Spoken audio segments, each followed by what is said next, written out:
As more and more people look to go off-grid or build off-grid cabins like I have and put power in them, I've been asking myself this question. Are lead-acid batteries the wagon wheel of the current modern world? So are they ancient history? Is there really any point in getting a lead-acid battery today? Or have LiFePo4 batteries overcome any need to have lead acid? And I want to give you some real-world examples of why I've come to the conclusion I've come to. Let's go back, way back in time to 2010, 2010, 2010. What a crazy number. As a child of the 60s, I can't believe that I'm talking about 2010 as something in the distant past. Okay, it's more recent past, but still, we're talking 14 years ago. And back in 2010, I got to the point where it was time to put power in my cabin. And of course, I was going to do all off-grid. There was no way I was paying a power company $40,000 to bring in power or whatever they were going to charge, and then have to pay them a monthly bill. And frankly, I didn't want to be on the grid. Well, I did a bunch of research, and in those days, frankly, lithium-ion batteries or lithium ferrous phosphate, which are better, they just weren't available. I mean, well, they were if you had a whole lot of cash in the pocketbook. They were expensive. There was absolutely no way I could afford that. So I looked at AGMs, and I looked at all the lead-acid batteries, the flooded lead-acid batteries, and I looked at Surrettes and all those, and I finally settled on Costco golf cart batteries, often called GCBs. And I started with 6 of them. I used a calculator to determine how much power I needed, and 6 wasn't really going to cut it. But let's be honest, a lot of people building cabins out in the woods by themselves are on a budget. And back in 2010, 6 golf cart batteries at $89 a piece, well, that was as much as I could afford. I did move to 8 before a year was up, and then actually ended up moving to a full 12. And if you look to buy those today, they're usually 210 amp hours. In any case, that's what I did. Within 5 years, I had burned those batteries up and spent about $1,200 getting 12 more, giving me 660 amp hours at 24 volts. Okay. There you go. That's my system. And it worked pretty well. But there's something about lead-acid batteries that's really important to understand, and that is that even though they're meant to be deep discharge, they call them a deep cycle battery so that you can deeply discharge them and then recharge them back up.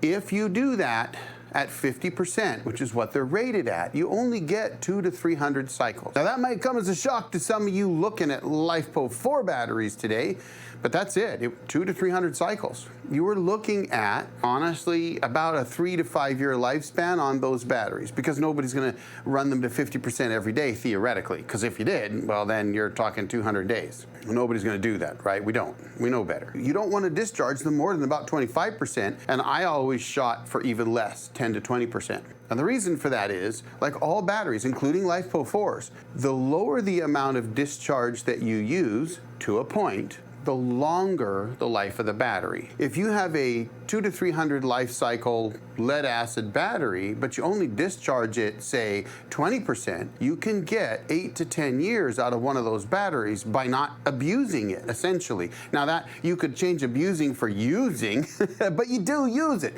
You just can't use 100% of it, or even 50% if you want to get 8 to 10 years. You can only use it about 10 to 20%. But let's use 25% as our number that we're going to use to do calculations today, because I think that's really important to drive home the message that I want to drive home to you. So bear in mind that in order to get 8 to 10 years out of a lead acid battery, a flooded lead acid battery, to do that, you really can't use them that much, 10, 20, 25%. But that means that if you've got a 660 amp hour battery bank, then you don't have 660 amp hours you can use. Not really. In fact, at 50%, which is the recommended depth of discharge to get 200 to 300 cycles, you're only going to get 330 amp hours, and that's at 50%. Well, half of that is 165 amp hours. That's it. So if you're only going to use 25% of your battery capacity per day to try to get 8 to 10 years out of those batteries, and I'm going to argue that that's only in a off-grid cabin environment where you don't even live there. So you're not really using them 25% per day. It's more like 25% per day that you're at your cabin. 52 weekends in a year, if you go 26 times 2 days of abusing those batteries, means that you've got 52 times a year, times 10 years is 520 times. That's really what we're talking here. Folks, that's significant. But how does that compare to LiFePo4s? And is there a weakness to LiFePo4s? Well, we're going to get to that. But the first thing I want to tell you is what it's like to live with those flooded lead acid batteries, so that when I talk about LiFePo4s, well, you'll hear a different story. Let's put it that way. So with those lead acid batteries, the first thing you've got to do is you've really got to watch them. So I have a trimetric meter from Bogart Engineering, but that meter could tell me the depth of discharge on my batteries at any given point, as well as the voltage or the amp draw or even the watt draw. So with that meter, I could watch my batteries, and believe it or not, I watched them. And if I saw that they were starting to discharge a little more than I wanted, I would run my generator to prevent them from dropping below that, let's say 25%. That meant that sometimes I would run my generator if I wanted to run a toaster, or if my wife wanted to use her hair irons and blowers and things, or if we wanted to watch a movie or use the internet or any of those things. Unless, of course, the sun was up and we were getting full solar charging. And that includes later when I had all the extra solar power, because originally I only had 615 watts of solar. You wanted to use a lot of power, you ran the generator so that you could draw that power off the generator through your inverter charger and charge your batteries back up. And I didn't always run the generator, but in that case I would watch the sun. I would be looking at my meter to see what's the state of charge on my batteries and how many amps I'm putting in off my solar array, so that I could say, yes, honey, you can go ahead and use the hair flattener things that she uses, right, or whatever it was. Or, sure, we could flip the internet on when I had internet out there, because you're that cautious about the use of your batteries. You don't want to drop them low. The other thing is I had an automatic generator start switch. And though they set those for catastrophic failure on your battery bank, which is crazy in my opinion, you buy an inverter, it's got a 2-wire generator start. On a 24-volt system, it's set to like 20, 21 volts. No, too low. Inverter manufacturers, fix that. Make it adjustable. If I had my way, I would set it at 26 volts on my current 24-volt LiFePo4 battery system. And we'll talk about why here in a bit, but when it comes to lead acid, I set it at 24 volts, which was the maximum setting that I could use on that automatic generator start switch, which is from Magnum Research. Great switch, I've used it for years. At 24 volts under discharge, those batteries were still doing fine. It's not like they were way down there. 24-volt battery system, that's the nominal voltage. It's really fully charged at like 25.6. So that means that at 24 volts, it's really quite discharged at that point, below 50%. But the truth is, if it's under load, that draws your voltage down. As soon as your load stops, i.e., let's say you ran an air conditioner, refrigerator, your internet, TV, whatever, and you shut them off, then your voltage will come back up. With lead acid batteries, if you want to know the actual state of charge, you have to shut everything off, disconnect your batteries from any charging source or any source drawing off of them, and give them a rest up to 24 hours. Then you had to check specific gravity. So you had to have a wet bulb system that you could drop down into the battery and suck up some of the acid, and it would tell you the specific gravity, and you could use that to determine whether your batteries were balanced or not, or their actual state of charge, what kind of life they had in them, all that kind of stuff. Now with that in mind, you also had to add distilled water. And sometimes every 2 to 3 months. I had water miser caps on my batteries that allowed me to go 3 or 4 months. And then you're going to get some corrosion on your terminals sometimes. You got to clean that off. You're venting hydrogen gas, which hydrogen gas is highly explosive. I see a lot of stuff today with lithium batteries where people are worried about fires and blowing up and all that kind of stuff. Well, that's a lot of bad publicity. One, the old lithium ion batteries weren't very stable, but the new lithium ferrous phosphate batteries are. But guess what? Flooded lead acid batteries blow up too. In fact, light a cigarette around a bank someday that's not properly vented and you'll get smoked, because hydrogen gas is highly explosive. Everybody knows about hydrogen bombs, right? Well, hydrogen is explosive. Didn't you do that in science class in school? Fill a balloon up with hydrogen and then light it on fire or something like that? I kind of remember some crazy thing like that. It's been a long time though. So in other words, with lead acid, there's all kinds of things that you have to consider, but at the time, they were way, way cheaper than LiFePo4s. LiFePo4s were just not an option for somebody like me back then. So what does all this have to do with whether or not lead is gone? It's no good, it's out of date, get rid of it and only go to LiFePo4s. Well, let's talk about LiFePo4s and some of those differences, and then I will tell you what it's like living with LiFePo4s versus living with lead acid batteries. So let me bring over a battery here because we're going to talk about it, and I'm going to talk about some of the features on these batteries and then explain why it makes a difference. All right, I hope you can see me behind these batteries. What I've got here is a Lead Time 100 amp hour 12 volt battery. That's 12.8 volts, 100 amp hours, which means it's a 1280 watt hour battery. Now this particular battery isn't like a lot of the inexpensive or lower grade type LiFePo4s that you see on places like Amazon. In fact, I'm not going to cut this battery open, but if you want to see one cut apart, there's a gentleman on YouTube who goes by Will Pros, and he cuts these open. And Lead Time is a battery that he's cut open on a number of occasions, and he really likes these. They're very, very well built batteries. So I'm not going to cut it open. I'm not going to do a amp draw or anything else on it, because quite frankly, that's Will Pros' thing. And that's great. I love that he does it, and believe it or not, I watch his stuff to see what good batteries are today. So there you go. I'm into building cabins and running my sawmill and making my solar power work and playing with power stations. I'm not cutting these open. But let's talk about this battery and why I want to tell you about modern LiFePo4 batteries, because it's not just any battery. I'm talking about modern, right now, today, you go on Amazon and you buy a decent quality battery like the Lead Time batteries. What's it gonna do for you? Well, this particular battery is not your least expensive one out there. There are batteries under $200 that you can buy that are LiFePo4s. This one right now today on Amazon is $288. So why buy this one instead of a $150 or $80 battery that you can get?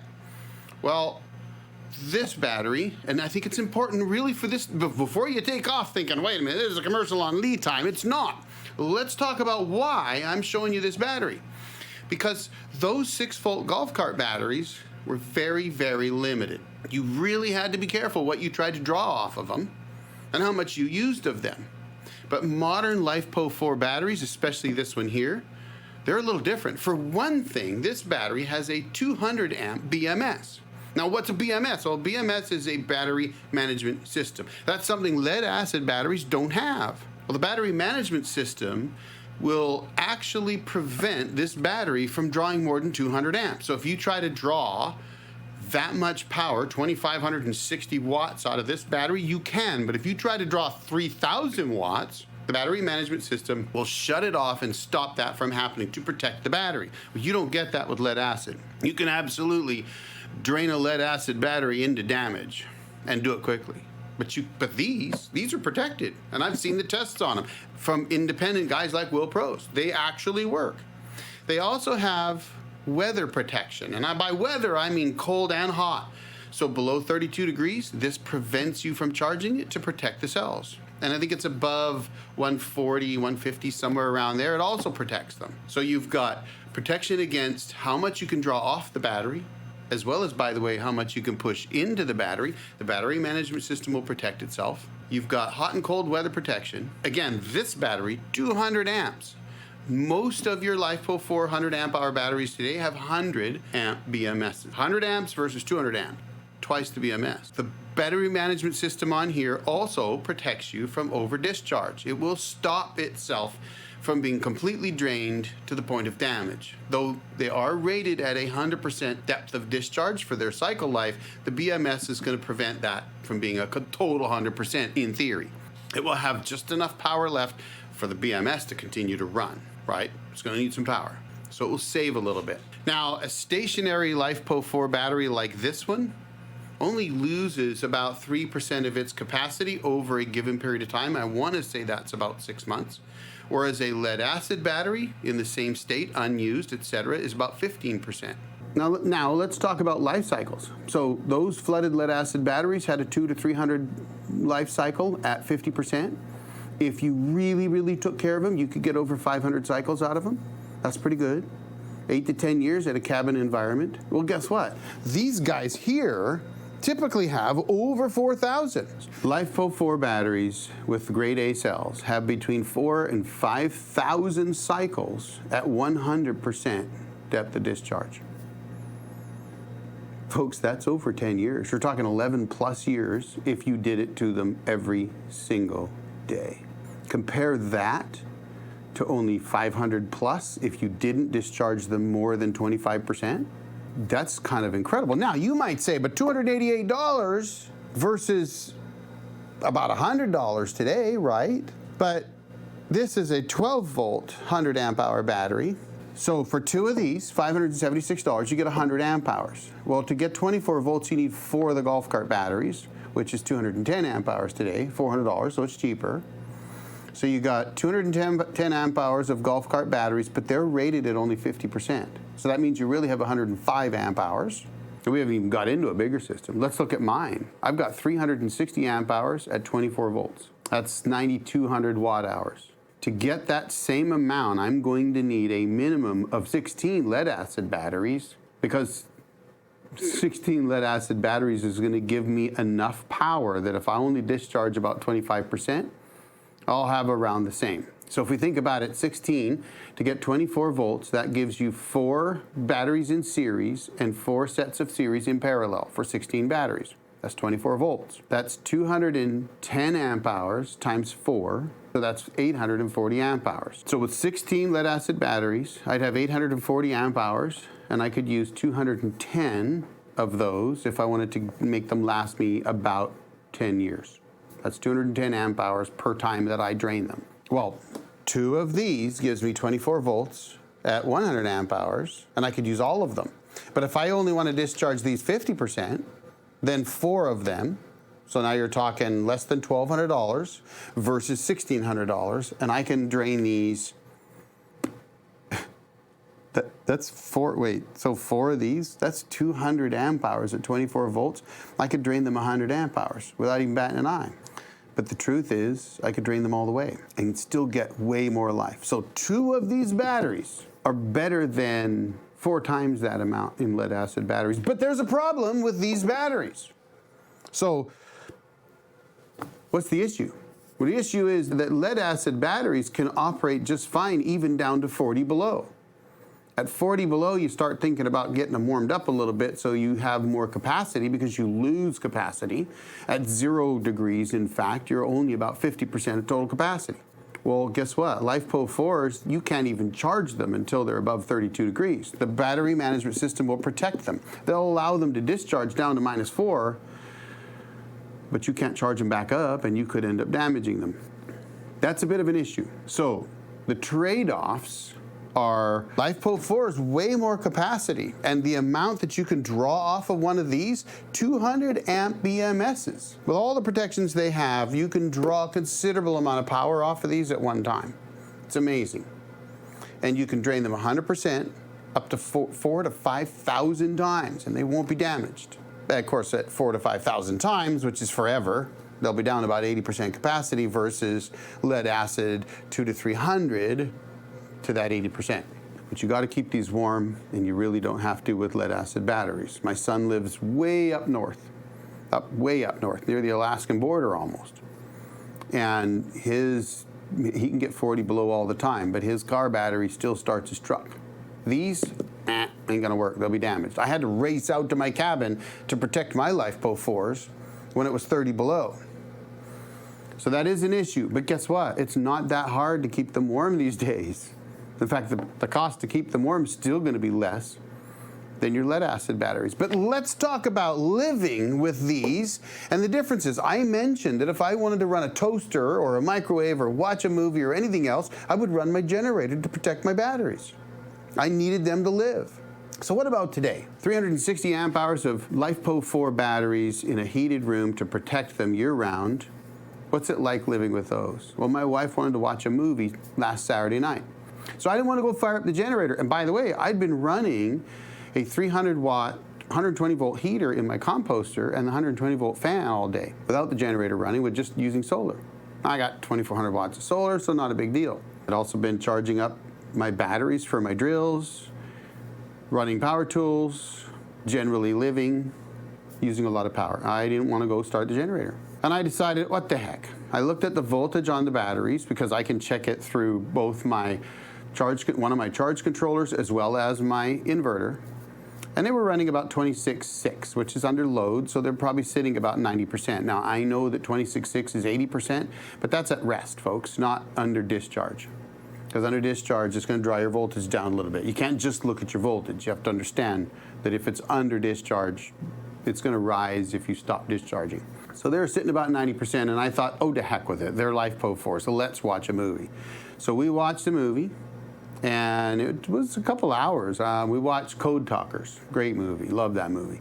So, you know, that's pretty long. I think it's over 2 hours long. So you got the television, which is an older one, about 15 years old, so it's not exactly the most efficient. DVD player. You got lights. You got the fridge. I was charging up batteries. I think I was charging up the battery on my little Bouge RV refrigerator freezer that we were using as a freezer, and generally just using power like normal. Well, watched the movie, went to bed, got up in the morning, and my batteries were at 26.2 volts. Well, 26.2 volts, it's about 65%. So that means I'd only used about 35% capacity on my batteries overnight. And I decided in the morning I wanted some sourdough toast with breakfast, and you know what? I just plugged in the toaster and ran it. That toaster runs more than 750 watts. I think it's about 1,000 watts, no problem. Didn't bother my system. And if my wife wanted to use her hair iron things, then she could. I don't tell her, oh, you know, don't use those. We've got to wait till the sun comes up. I got to run the generator. So living with LiFePo4s, as long as you can keep them warm, changes everything. And that is a world of difference from lead acid to LiFePo4s. Now, I'm going to tell you, for all those into lead and AGMs and all that out there, I'm not going to tell you that lead has no place today. So to be fair, I do think that lead acid batteries are much better in an environment where it's going to be very, very cold. If you're in Canada, or you're in one of the northern states, or even Alaska, and you're going to live in a place where you can't keep your batteries above freezing every single day, then lead acid's probably a better option for you. But you've got to pay attention to venting all that hydrogen, to the water, to all the things I mentioned before. And they're not cheap. Honestly, today is like the LiFePo4 revolution. These things are crazy. $280 for a lead time 12.8 volt, 100 amp hour battery with a 200 amp BMS. That's a big deal. That's a great price, and this is a good quality battery. That's crazy price. And I frankly don't think lead can beat it today. I think that for almost every single application there is today, lead acid batteries are the wagon wheel of yesterday. Guess what? Goodyear's making rubber tires today, folks, and those rubber tires are called LiFePo4 batteries. And you ought to check out Lead Time, because they do make good batteries.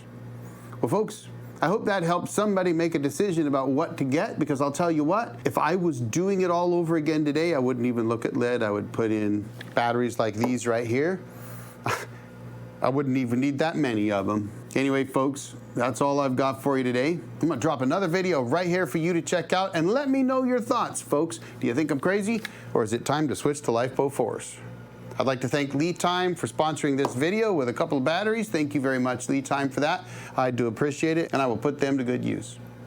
Folks, you all have a great day. Time to go. The old Jarhead out.